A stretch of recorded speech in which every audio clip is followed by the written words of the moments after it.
नमस्कार दोस्तों, चैत्र नवरात्रि 2024। तो चैत्र नवरात्रि का पहला दिन मां शैलपुत्री को समर्पित होता है। उनका विधि विधान से पूजा करने से घर में सुख और समृद्धि आती है। हिंदी पंचांग के अनुसार चैत्र माह के शुक्ल पक्ष की प्रतिपदा तिथि से चैत्र नवरात्रि की शुरुआत होती है और नवरात्रि का पहला दिन मां शैलपुत्री को समर्पित है। मां शैलपुत्री के माथे पर अर्धचंद्र सुशोभित है और मान्यता है कि उनका पूजन करने से व्यक्ति की कुंडली में मौजूद चंद्र दोष दूर होता है। नवरात्रि के पहले दिन कलश स्थापना के साथ ही पूजा आरंभ की जाती है और दुर्गा चालीसा के पाठ के बाद ही पूजा संपन्न होती है।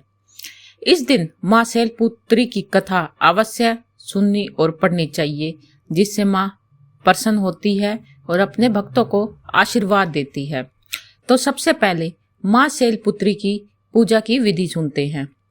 नवरात्रि के पहले दिन मां शैलपुत्री का पूजन किया जाता है। इस दिन पूजा की शुरुआत कलश स्थापना के साथ की जाती है।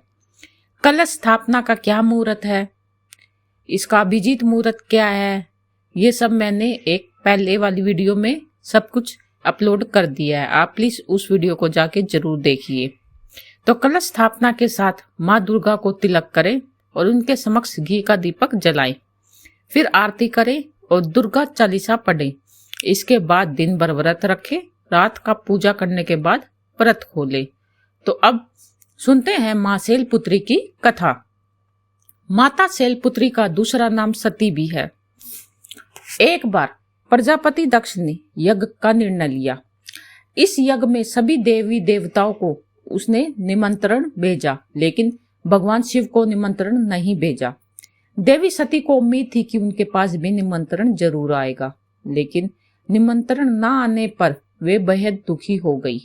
वे अपने पिता के यज्ञ में जाना चाहती थी, लेकिन भगवान शिव ने उन्हें साफ इनकार कर दिया। उन्होंने कहा, जब कोई निमंत्रण नहीं आया है तब वहां जाना उचित नहीं है। लेकिन सती ने ज्यादा बार आग्रह किया तो शिव को भी अनुमति देनी पड़ी। प्रजापति दक्ष के यज्ञ में पहुंचकर सती को अपमान महसूस हुआ। प्रजापति दक्ष और उनकी बाकी सब परिवार ने सती और भगवान शिव का बहुत ही अपमान किया, लेकिन उनकी मां ने ऐसा बिल्कुल नहीं किया। सब लोगों ने उनसे मुंह फेर लिया। केवल उनकी माता ही उन्हें स्नेह से गले लगाया था। वही उनकी बड़ी बहनें उसका मजाक उड़ाने लगी और भोलेनाथ को भी बहुत ही तिरस्कृत कर रही थी। खुद प्रजापति दक्ष भी माता सती का अपमान कर रहे थे। इस प्रकार का अपमान वह सहन न करने पर सती वहीं पर यज्ञ की अग्नि में कूद गई और अपने प्राण त्याग दिए। जैसे ही भगवान शिव को इस बात का पता चला, वो बहुत क्रोधित हो गए और पूरे यज्ञ को ध्वस्त कर दिया। इसके बाद सती ने हिमालय के यहाँ पार्वती के रूप में जन्म लिया, जहाँ उनका नाम शैलपुत्री पड़ा। कहते हैं माँ शैलपुत्री काशी नगर वाराणसी में वास करती है।